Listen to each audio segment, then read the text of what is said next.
ധർമ്മസ്ഥല കൊലപാതക പരമ്പര അന്വേഷണത്തിൽ നിർണായക വെളിപ്പെടുത്തലുമായി ധർമ്മസ്ഥല സ്വദേശി ശുചീകരണ തൊഴിലാളി മൃതദേഹങ്ങൾ സംസ്കരിക്കുന്നത് നേരിൽ കണ്ടു. കല്ലേരി പെട്രോൾ പമ്പിനടുത്ത് മൃതദേഹങ്ങൾ മറവ് ചെയ്തെന്ന് മൊഴി. മൃതദേഹം സംസ്കരിച്ച ശേഷം വീട്ടിൽ നിന്നും വെള്ളം കുടിക്കുകയും കൈകാലുകൾ കഴുകുകയും ചെയ്തു. വിവരങ്ങളുമായി ജോസഫ് അഗസ്റ്റിൻ ചെയ്യുന്നുണ്ട്. ജോസഫ്, നിർണായക വെളിപ്പെടുത്തലുകളാണ് ഇപ്പോൾ പുറത്തു വന്നിരിക്കുന്നത്. കൂടുതൽ വിവരങ്ങൾ എങ്ങനെയാണ്? അതിര ധർമ്മസ്ഥല കൊലപാതക പരമ്പരയുമായി ബന്ധപ്പെട്ട് ഇന്നൊരു സ്ത്രീയുടെ നിർണായകമായ വെളിപ്പെടുത്തലാണ് ഉണ്ടായിട്ടുള്ളത്. ധർമ്മസ്ഥല സ്വദേശിയുടെ തന്നെയാണ് ഈ വെളിപ്പെടുത്തൽ. അതായത് ഈ ശുചീകരണ തൊഴിലാളി വർഷങ്ങൾക്ക് മുമ്പ് മൃതദേഹങ്ങൾ മറവ് ചെയ്യുന്നത് നേരിട്ട് കണ്ടു എന്നാണ് ഈ സ്വദേശിനി ഈ യുവതി വ്യക്തമാക്കിയിട്ടുള്ളത്. എന്തായാലും അന്വേഷണവുമായി സഹകരിക്കാൻ തയ്യാറാണെന്നും ഈ പ്രത്യേക അന്വേഷണ സംഘത്തെ ഇവർ അറിയിച്ചിട്ടുണ്ട്. ഈ മൃതദേഹം മറവ് ചെയ്തതിന് ശേഷം തന്റെ വീട്ടിലെത്തുകയും വെള്ളം കുടിക്കുകയും കൈകാലുകളും തൂമ്പയുൾപ്പെടെയുള്ള ആയുധങ്ങൾ കഴുകുകയും ചെയ്തു എന്ന് ഇവർ സാക്ഷ്യപ്പെടുത്തിയിട്ടുണ്ട്. എന്തായാലും ഇവരുടെ വീടിന് സമീപത്തായിട്ടാണ് ഇത്തരത്തിൽ മൃതദേഹങ്ങൾ മറവ് ചെയ്തിട്ടുള്ളത്. അതുകൊണ്ട് തന്നെയാണ് ഇക്കാര്യങ്ങൾ അവരുടെ ശ്രദ്ധയിൽപ്പെട്ടതെന്നും അവർ അന്വേഷണ സംഘത്തോട് വ്യക്തമാക്കിയിട്ടുണ്ട്. ഇന്നലെ ഈ ഭാഗം കേന്ദ്രീകരിച്ചായിരുന്നു പ്രധാനമായും പരിശോധനയുണ്ടായിരുന്നത്. അതായത് കല്ലേരി പെട്രോൾ പമ്പിന് 2 കിലോമീറ്റർ അകലെയുള്ള ബോളിയാർ വനമേഖലയിലാണ് ഇന്നലെ പരിശോധന നടത്തിയത്.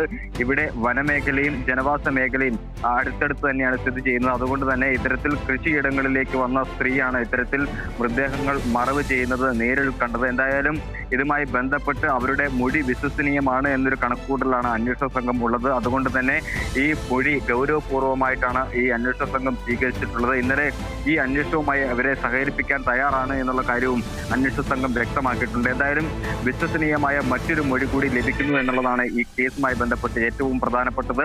ഇതിനകം തന്നെ 6-ലധികം നാട്ടുകാർ ശുചീകരണ തൊഴിലാളി മൃതദേഹങ്ങൾ മറവ് ചെയ്യുന്നത് നേരിട്ട് കണ്ടു എന്ന് ഈ SIT സംഘത്തോട് വെളിപ്പെടുത്തിയിരുന്നു. ഇത്തരത്തിൽ പരാതി ഉൾപ്പെടെയുള്ള കാര്യങ്ങൾ ഇവർ പോലീസ് സ്റ്റേഷനിൽ നൽകുകയും ചെയ്തിട്ടുണ്ട്. എന്തായാലും ഇന്നത്തെ വെളിപ്പെടുത്തലും ഏറെ നിർണായകമാണ്. ഇത് അന്വേഷണത്തെ ഏറെ സഹായിക്കുമെന്ന് തന്നെയാണ് കരുതുന്നത്.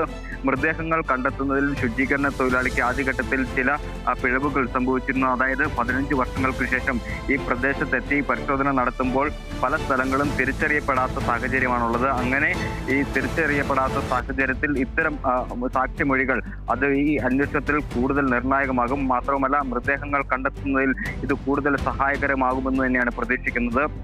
ഇന്ന് ഇതുവരെയുമായി തെളിവെടുപ്പ് ഇതുവരെയും ആരംഭിച്ചിട്ടില്ല. അല്പസമയത്തിനുള്ളിൽ ശുചീകരണ തൊഴിലാളിയെ ബോളിയാറിലെ വനമേഖലയിൽ എത്തിച്ച് തെളിവെടുപ്പ് നടത്തുമെന്ന് തന്നെയാണ് അന്വേഷണ സംഘം അറിയിച്ചിട്ടുള്ളത്. ബെൽത്തങ്ങാടിയിൽ നിന്ന് ശുചീകരണ തൊഴിലാളിയുമായി അന്വേഷണ സംഘം ഇതിനോടകം തന്നെ പുറപ്പെട്ടിട്ടുണ്ട്. 1 മണിയോടുകൂടി തന്നെ എത്തിച്ചേരുമെന്നാണ് ഇപ്പോൾ അറിയിച്ചിരിക്കുന്നത്. എന്തായാലും ഈ തിരച്ചിൽ ഏറെ നിർണായകമാണ്. 14ാമത്തെ സ്പോട്ട് കേന്ദ്രീകരിച്ചുള്ള പരിശോധന പൂർത്തിയാക്കി അതിന് ശേഷമാണ് ഇപ്പോൾ വേറെ ഹിഡൻ സ്പോട്ടിൽ പരിശോധന നടത്തുന്നത്. നിലവിൽ 13ാമത്തെ സ്പോട്ടിലെ പരിശോധന നടത്തിയിട്ടില്ല.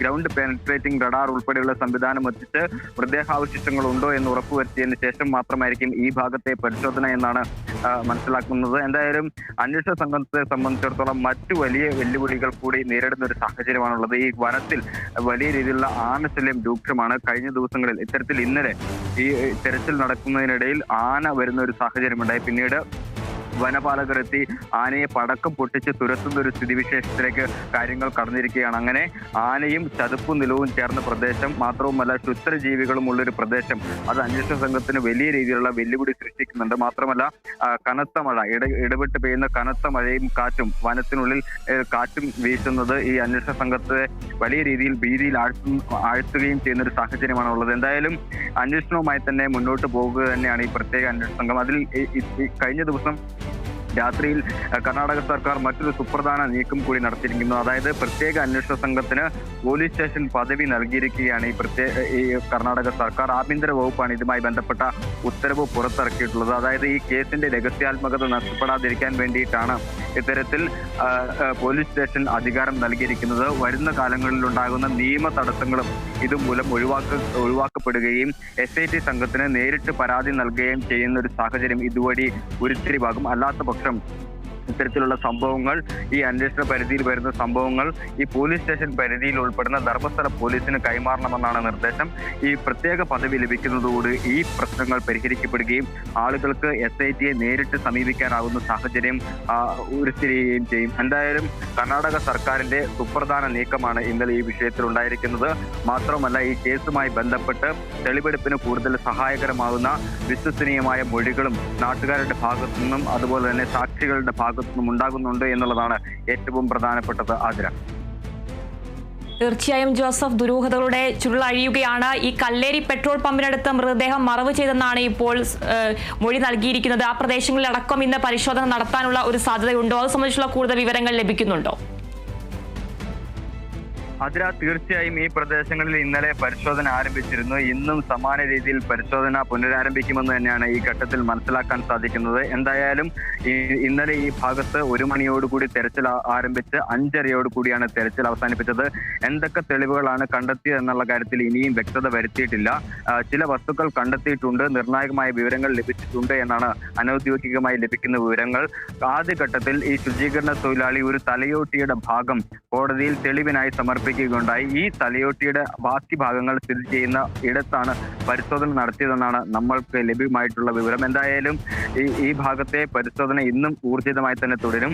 അടയാളപ്പെടുത്താത്ത ഹിഡൻ സ്പോട്ട് കേന്ദ്രീകരിച്ചാണ് പരിശോധന പ്രധാനമായും പുരോഗമിക്കുന്നത്. നിലവിൽ 13 സ്ഥലങ്ങളാണ് ശുചീകരണ തൊഴിലാളി ചൂണ്ടിക്കാണിച്ചിട്ടുള്ളത്. അതിലൊരു സർപ്രൈസ് സ്പോട്ട് ഉൾപ്പെടെ മറ്റ് സ്പോട്ടുകളും ഉൾപ്പെടുന്നുണ്ട് എന്നുള്ളതാണ് വ്യക്തമാക്കിയിട്ടുള്ളത്. ഇന്ന് അല്പസമയത്തിനുള്ളിൽ തന്നെ ഈ ബോളിയാറിലെ വനമേഖല കേന്ദ്രീകരിച്ച് പരിശോധന ശക്തമാക്കും. 1 മണിയോടുകൂടി തന്നെ എത്തിച്ചേരുമെന്ന് തന്നെയാണ് പ്രതീക്ഷിക്കുന്നത്.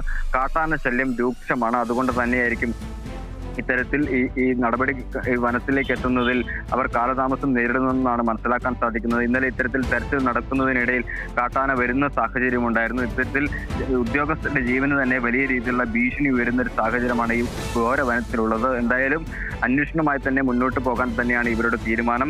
വരും ദിവസങ്ങളിലും സമാന രീതിയിൽ മണ്ണ് നീക്കി പരിശോധന നടത്തും. അതിനിടയിൽ തന്നെ സ്വകാര്യ വ്യക്തിയുടെ പറമ്പിൽ ഇത്തരത്തിൽ പോയിന്റുകൾ ഉണ്ട് എന്നാണ് ശുചീകരണ തൊഴിലാളി വ്യക്തമാക്കിയിട്ടുള്ളത്. ഈ ഭാഗങ്ങളിലെ തെരച്ചിൽ എപ്പോഴാണ് എന്നുള്ള കാര്യത്തിൽ വ്യക്തത വരുത്തിയിട്ടില്ല. ഇതിനോടകം തന്നെ കോടതി ഈ ഭാഗത്ത് തെരച്ചിൽ നടത്തുന്നതിന് അനുമതിയും നൽകിയിട്ടുണ്ട്. മറ്റൊരു പ്രധാനപ്പെട്ട വിഷയം, ഈ മാധ്യമ വാർത്തകളുമായി ബന്ധപ്പെട്ട് ചില വിലക്കുകൾ, ഗ്യാഗ് ഓർഡറുകൾ നിലനിർത്തും. ഈ ഗ്യാഗ് ഓർഡറുകൾ പൂർണ്ണമായും എടുത്തു കളഞ്ഞിരിക്കുകയാണ് സുപ്രീം കോടതി. ഹൈക്കോടതിയുടെ വിധി ശരിവെച്ചുകൊണ്ടാണ് ഇത്തരത്തിൽ സുപ്രീം കോടതി ഒരു നിർണായകമായിട്ടുള്ള തീരുമാനത്തിലേക്ക് എത്തിയിരിക്കുന്നത്, ഒരു നിരീക്ഷണത്തിലേക്ക് എത്തിയിരിക്കുന്നത്. ജനാധിപത്യത്തിന് വിഘാതം തീർക്കുന്ന സ്വതന്ത്ര മാധ്യമ പ്രവർത്തനത്തിന് ഒരു കാരണവശാലും തടയാൻ സാധിക്കില്ല. അത് അഭിപ്രായ സ്വാതന്ത്ര്യത്തിനുമെതിരാണ് എന്നുള്ള കാര്യമാണ് പ്രധാനമായും കോടതി നിരീക്ഷിച്ചിട്ടുള്ളത്. എന്തായാലും വിവാദമായ ഗ്യാഗ് ഓർഡർ 318ഓളം മാധ്യമ പ്രവർത്തകർക്ക് നേരെയാണ് ഉണ്ടായിരുന്നത്. അത് മുഴുവനായും മാറ്റപ്പെട്ടിരിക്കുന്നു എന്നാണ് മനസ്സിലാക്കാൻ സാധിക്കുന്നത്. എന്തായാലും ഈ വിഷയവുമായി ബന്ധപ്പെട്ട് വരും ദിവസങ്ങളിലും വലിയ രീതിയിലുള്ള നിയമ പോരാട്ടം ഉണ്ടാകാനുള്ള സാധ്യത കൂടിയാണ് കണക്കിലാക്കുന്നത്. എന്തായാലും SITയുടെ അന്വേഷണം കാര്യക്ഷമമായി തന്നെ മുന്നോട്ട് പോകുന്നുണ്ട്. അതിൽ പൂർണ്ണ സംതൃപ്തരാണ് സമരസമിതി പ്രവർത്തകരും ഇരകളുടെ അഭിഭാഷകരും ഉൾപ്പെടെയുള്ള ആളുകൾ. എന്തായാലും വരും ദിവസങ്ങളിലും കൂടുതൽ വിശ്വസനീയമായ പരാതികളും സാക്ഷിമൊഴികളും ലഭിക്കുകയാണെങ്കിൽ ഈ അന്വേഷണം കൂടുതൽ കാര്യക്ഷമമായി മുന്നോട്ട് കൊണ്ടുപോകാൻ സാധിക്കുമെന്നൊരു പ്രതീക്ഷയാണ് പ്രത്യേക അന്വേഷണ സംഘത്തിനുള്ളത്. ആദ്യഘട്ടത്തിൽ ഈ ശുചീകരണ തൊഴിലാളിയുടെ വെളിപ്പെടുത്തൽ മാത്രമാണ് ഉണ്ടായിരുന്നത്. പക്ഷേ 2 ആഴ്ചകൾ പിന്നിടുമ്പോൾ ഇതിന് കാതലായ ഒരു മാനം വന്നിരിക്കുന്നു, കാതലായ അടിസ്ഥാനം വന്നിരിക്കുന്നു, ഈ കേസിന്റെ ഒരു ദിശ കൈവന്നിരിക്കുന്നു എന്ന് തീർത്തും പറയാൻ സാധിക്കും. അതുതന്നെയാണ് ഈ കേസിനെ സംബന്ധിച്ചിടത്തോളം ഏറെ നിർണായകമാകുന്നത്. ആതിര. ശരി ജോസഫ്, ധർമ്മസ്ഥല കൊലപാതക പരമ്പര അന്വേഷണത്തിൽ നിർണായക വെളിപ്പെടുത്തലുമായി ധർമ്മസ്ഥല സ്വദേശി ശുചീകരണ തൊഴിലാളി മൃതദേഹങ്ങൾ സംസ്കരിക്കുന്നത് നേരിൽ കണ്ടു. കല്ലേരി പെട്രോൾ പമ്പിനടുത്ത് മൃതദേഹങ്ങൾ മറവ് ചെയ്തെന്ന് മൊഴി. മൃതദേഹം സംസ്കരിച്ച ശേഷം വീട്ടിൽ വന്ന് വെള്ളം കുടിക്കുകയും കൈകാലുകൾ കഴുകുകയും ചെയ്തു.